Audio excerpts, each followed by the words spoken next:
بسم الله الرحمن الرحيم. اللهم صل وسلم وبارك على سيدنا محمد. ازيكم عاملين ايه؟ اهلا بيكم في حلقة جديدة من قناة كابتن كار.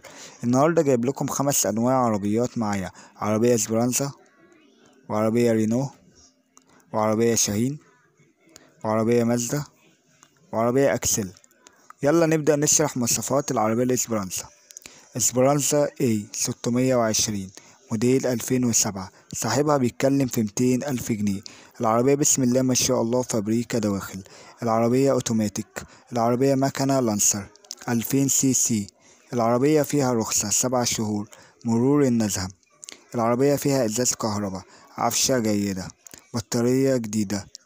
العربية بسم الله ما شاء الله بحالة جيدة، والمعاينة في حديقة الأهرام بوابة حورس، ورقم التليفون هتلاقوه تحت في الوصف. العربية التانية رينو ميجان موديل 2001، صاحبها بيتكلم في 185,000 جنيه. العربية رشة برا نظافة. العربية فابريكا دواخل. العربية فيها رخصة سنة. العربية بحالة جيدة ومش محتاجة مصاريف، ورقم التليفون هتلاقوه تحت في الوصف. العربية التالتة شاهين موديل 2006، صاحبها بيتكلم في 135,000 جنيه. العربية بسم الله ما شاء الله فيها رخصة 2.5 سنين مرور عين السيرة. العربية فابريكا دواخل. آلة الجر ممتازة، عفشة سليمة، كاوتش تيوبلس، صالون ممتاز، والمعاينة في القاهرة، ورقم التليفون هتلاقوه تحت في الوصف. العربية الخامسة الرابعة مازدا 323، صاحبها بيتكلم في 60,000 جنيه. العربية موديل 82. العربية فيها رخصة 3 شهور، 2 شباك. العربية لسه معمول لها عمرة، موتور كامل.